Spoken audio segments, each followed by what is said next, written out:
오늘부터는 요한복음을 묵상하도록 하겠습니다. 구약의 예언서를 계속 묵상해 가고 있으니까 잠깐 신약으로 와서 신약 성경을 묵상하고 다시 예언서로 넘어가도록 하겠습니다. 요한복음이죠. 요한복음은 요한이 기록한 책입니다. 그리고 이 요한복음을 기록한 목적이 분명하게 기록되어 있습니다. 요한복음 20장 31절에요. 오직 이것을 기록함은 너희로 예수께서 하나님의 아들 그리스도이심을 믿게 하려 하며 또 너희로 믿고 그 이름을 힘입어 생명을 얻게 하려 함이니라. 두 가지 목적이 있죠. 예수님이 하나님의 아들 그리스도시다. 두 번째는 예수님을 믿어 생명을 얻는다. 이것을 가르치기 위해서 요한복음을 기록했다 하는 말씀입니다. 이 요한복음을 기록한 목적을 뒤집어서 생각해 보면 예수님이 하나님의 아들 그리스도라는 것이 도전받고 있었다. 예수님을 믿음으로 구원받는다는 이 진리가 도전받고 있었다는 것을 알 수가 있습니다. 그러니까 이 사실을 명확하게 하기 위해서 다시 이 말씀을 기록한 거겠죠. 이 요한복음은 AD 80년에서 90년경에 기록된 것이라고 추측하고 있습니다. 그러면 예수님이 부활하고 승천하신 지 50년 이상이 지난 시간이었습니다. 그 50년의 시간 동안 많은 일들이 존재한 거죠. 많은 사람들이 죽었습니다. 믿음의 선진들이 먼저 하나님의 부름을 받은 거죠. 그 안에 핍박도 받았습니다. 고난도 받았습니다. 어려움이 많았어요. 그리고 중요한 사건 하나가 있는데 예루살렘이 멸망했습니다. 이 사건이 왜 중요하냐면 당대의 사람들은 예루살렘의 멸망이 찾아오면 세상이 끝난다고 생각하고 있었습니다. 예루살렘의 멸망, 인류의 종말 이렇게 생각하고 있었던 거죠. 그런데 예루살렘이 멸망했음에도 불구하고 예수님이 다시 오지 않는 거였습니다. 그러다 보니까 신앙에 해이가 든 사람들도 생겨나고요. 믿음에서 떨어져 나가는 사람들도 생겨나고요. 우리도 간혹 이런 의문이 들 때가 있잖아요. 내가 지금까지 믿는 예수님이 진짜 예수님 맞나? 내가 하나님을 진짜 제대로 믿고 있나? 내가 믿는 하나님이 실제 존재하는 하나님과 똑같은 분인가? 근데 이런 의문이 들 때가 있잖아요. 이 당대의 믿음의 사람들도 이런 고민들이 생겨나게 된 거죠. 여러분, 누구나가 시작할 수 있지만 누구나가 끝까지 가는 것은 아닙니다. 다이어트 누구나 시작할 수 있습니다. 그러나 누구나 끝까지 가는 건 아니죠. 내일부터 내가 경건생활 정말 하나님 앞에 철저히 하겠어. 누구나가 시작할 수는 있습니다. 그러나 누구나가 끝까지 지속하는 것은 아니죠.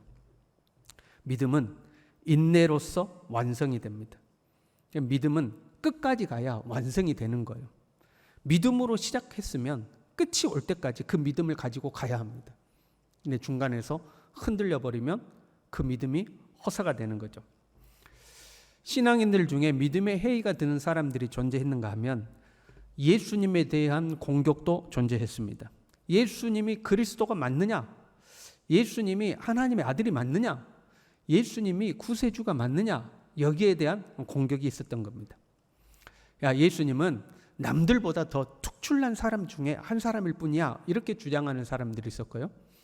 예수님은 보통 사람인데 그 속에 하나님의 영이 잠깐 들어왔다가 사역을 마치고 하나님의 영이 다시 떠난 거야. 이렇게 주장하는 사람들도 생겨난 겁니다. 예수님의 인성과 신성에 대한 도전들이 생겨난 거죠. 그래서 요한은 이 요한복음을 쓴 거죠. 예수님은 하나님의 아들 그리스도시다. 이 사실을 분명하게 하는 겁니다. 예수님을 믿어 생명을 얻는다. 이 사실을 분명하게 하는 거죠. 이걸 위해서 요한복음을 기록한 겁니다. 그리고 1장 1절에 이렇게 시작하죠. 태초에 말씀이 계시니라. 이 말씀이 하나님과 함께 계셨으니 이 말씀은 곧 하나님이시니라. 어려운 말씀입니다. 여러분 이해가 되십니까?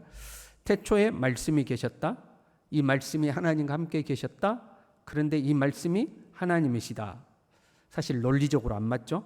말씀이 하나님과 함께 있었는데 이 말씀이 하나님이다. 논리적으로는 안 맞는 이야기죠. 간혹 우리 기독교 신앙에는 이런 개념들이 있죠. 대표적인 거 삼위일체죠. 세 분인데 한 분이다. 세 분이면 세 분이고 한 분이면 한 분이지 세 분인데 한 분이다. 이게 논리적으로 설명이 안 되는 거죠. 그런데 하나님에 대해서 설명할 때에 이렇게밖에 설명할 수밖에 없는 것들이 존재하는 겁니다. 하나님을 우리의 지식과 우리의 언어로 모두 다 표현할 수 있을 것이라고 생각하는 것 자체가 착각이죠. 우리가 하나님을 믿으라고 그러잖아요. 하나님을 믿으라. 왜 하나님을 믿으라고 하냐면요, 논리적으로 설명이 안 되기 때문입니다. 합리적 사고로 이해가 안 되기 때문이죠. 그래서 설득이 안 되기 때문에 믿으라고 하는 거죠. 하나님은 믿는 거지 논리적으로 이해하는 게 아니다 이 말이죠. 우리의 삶에 나타나는 하나님의 섭리와 인도도 마찬가지입니다. 여러분, 하나님이 하시는 일이 다 이해가 되던가요? 하나님의 그 어떤 나를 이끌어 가시는 하나님의 인도가 다 이해가 되던가요? 이해가 안 될 때가 많습니다. 그러나 우리는 하나님을 신뢰하는 거죠. 실수하지 않는 하나님께서, 사랑의 하나님께서, 가장 좋은 곳으로 주시는 하나님께서 우리를 변함없이 인도하고 계신다는 것을 우리는 믿고 신뢰하는 거죠. 그러면 세상 사람들은 우리를 보고 어리석다고 그러죠. 저 바보 같은 애들, 저래도 하나님을 믿네? 저래도 하나님을 믿네? 이렇게 이야기하죠. 그런데 믿는 거 외에 하나님을 더 잘 알 수 있는 방법은 없는 겁니다. 누가 하나님을 설명하겠습니까? 누가 하나님을 증명하겠습니까? 하나님은 믿음으로 알 수 있는 거죠. 말씀을 조금 더 볼까요? 태초에 이렇게 돼 있어요. 이 태초에라는 말씀은 이 세상이 시작되기 전에라는 말이죠. 이 세상이 만들어지기 전에 그것을 태초에 이렇게 표현한 거예요. 말씀이 계시니라. 여기서 말씀은 우리가 현재 가지고 있는 기록된 성경 말씀을 의미하는 것은 아닙니다. 여기서 말씀이라는 것은 로고스라는 단어인데요. 이런 거죠. 지금 우리가 이 세상에 존재하잖아요. 그러면 내가 존재하기 전에 우리 부모가 존재했을 것이고, 우리 부모가 존재하기 전에 그 위에 부모가 존재했을 것이고, 그 존재를 계속해서 거슬러 올라가다 보면 이 세상이 존재하기 전에 가장 근원적인 존재가 있을 거다 이 말이죠. 그러니까 이 세상을 존재하도록 만들었던 가장 근원적인 존재, 그것을 로고스라고 하는 거거든요. 그분이 누구냐? 그분이 예수님이다 하는 거죠. 태초에 말씀이 계시니라 할 때 그 말씀은 이 세상이 존재하기 전에 이 세상을 존재토록 하는 가장 근원적인 존재가 있었다, 이제 이런 의미예요. 근데 그분이 곧 예수님이다 하는 거죠. 이 예수님이 아직 육신을 입지 않고 있었기 때문에 태초에는 말씀으로 존재하고 계셨던 거죠. 3절에요. 만물이 그로 말미암아 지은 바 되었으니 지은 것이 하나도 그가 없이는 된 것이 없느니라. 모든 것이 말씀이신, 근원적 말씀이신 예수님으로부터 지은 바 되었다 하는 거죠. 그러니까 존재하는 모든 만물은 근원이신 예수님으로부터 나온 것이죠. 아침에 일어나서 보는 태양도, 나무도, 우리가 호흡하는 공기도, 들풀도, 새 한 마리도 다 근원이신, 모든 생명의 근원이신 예수 그리스도로부터 이 세상으로 나온 거예요. 나라는 인생도 예수님으로부터 나온 거죠. 부모님이 서로 만나서 결혼하고 내가 이 세상에 태어난 것 같지만 그 부모님도, 그 부모님의 부모님도 사실은 모든 근원 되시는 예수님으로부터 나온 거죠. 예수님으로부터 나온 것. 나라는 인간이 창세 전에 예수님으로부터 지어져서 거기에서부터 나와서 오늘날의 나라는 존재가 이 땅에 존재하게 된 겁니다. 역사는 이제 직선적 흐름이잖아요. 세상을 창조하실 때 예수님이라는 말씀이 존재했고 그 말씀 속에 나라는 존재가 이미 존재해 있었던 겁니다. 그리고 역사의 직선적 흐름 속에서 그 예수님의 말씀을 통해서 나는데 세상 만물이 그렇게 나오는데 오늘 이때가 되어서 나라는 존재도 이 세상에 존재하게 된 거죠. 그러나 나라는 존재는 이미 태초에 근원 되시는 예수님의 말씀 안에 존재하고 있었던 겁니다. 이해가 되신가요? 조금 어려운 개념인가요? 근데 이것을 우리가 깨달을 필요가 있는 거죠. 이것을 깨닫게 되면 에베소서 1장 4절처럼 고백하는 거죠. 창세전에 그리스도 안에서 우리를 택하사. 내가 이 땅에 존재하는 것은 창세전에 말씀이신 예수 그리스도 안에 이미 존재했던 거예요.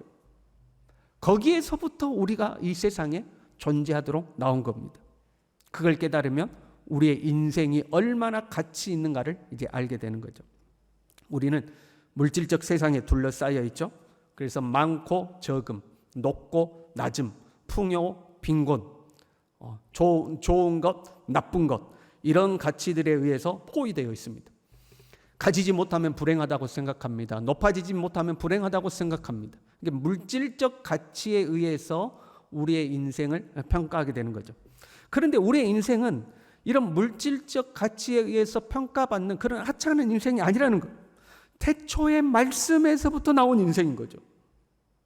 우리는 태초의 말씀이신 예수 그리스도 안에 있었고, 그 예수 그리스도의 말씀대로 우리는 이 세상에 존재하며, 이제 우리는 태초의 말씀이신 예수 그리스도에게로 돌아갈 것입니다. 우리는 그런 존재들인 겁니다. 이런 사람들을 하나님께로부터 난 사람이다, 이렇게 성경이 기록하고 있는 거죠. 저와 여러분은 하나님으로부터 난 사람들입니다. 우연히 이 세상에 존재한 것이 아니고 근원적 하나님의 말씀 속에 있다가 그 말씀대로 이 세상에 존재한 하나님의 사람들인 거죠. 그래서 우리의 인생이 고귀한 겁니다. 하나님으로부터 난 자들이기 때문에. 세상에서 주는 물질적 정체성이요, 돈이 많다, 돈이 없다, 지위가 높다, 낮다, 이것 말고요, 나는 하나님으로부터 난 사람이다. 나는 하나님으로부터 난 사람이다. 하나님은 나를 태초부터 그 말씀 속에 품으셨다. 그리고 그 말씀대로 나는 이 땅에 존재하고 있다. 이 믿음의 정체성을 갖는 저와 여러분 될 수 있길 바랍니다. 이 믿음의 정체성을 갖게 되면 더 이상 우리는 세상에 얽매이는 자가 아닙니다. 세상에 매어 사는 자가 아니라 하나님의 자녀로서, 하나님으로부터 난 자로서 이 세상을 살아가게 되고, 또한 우리는 하나님께로 돌아가게 되는 겁니다. 저와 여러분이 이 믿음의 정체성 속에서 기쁨과 감사와 자유를 누리고 살아갈 수 있기를 간절히 바랍니다. 기도하겠습니다. 하나님 아버지, 감사합니다. 태초에 말씀이 계셨고 그 말씀 속에 우리를 품으셨고 주님의 말씀을 따라 우리를 이 땅에 보내신 은혜에 참으로 감사를 드립니다. 하나님, 근원 되신 예수 그리스도의 생명에 속한 자들로서 허망하여 사라질 이 세상의 것에 붙들려서 하나님 세상의 종노릇하고 사는 것이 아니라 하나님의 사람답게 주님의 생명을 맛보고 누리고 주님의 생명 안에서 자유하고 주님의 생명으로 살아가는 하나님의 사람들로 살 수 있도록 우리 모두를 붙드시고 인도하여 주시옵소서. 예수님의 이름으로 기도 올리옵나이다. 아멘.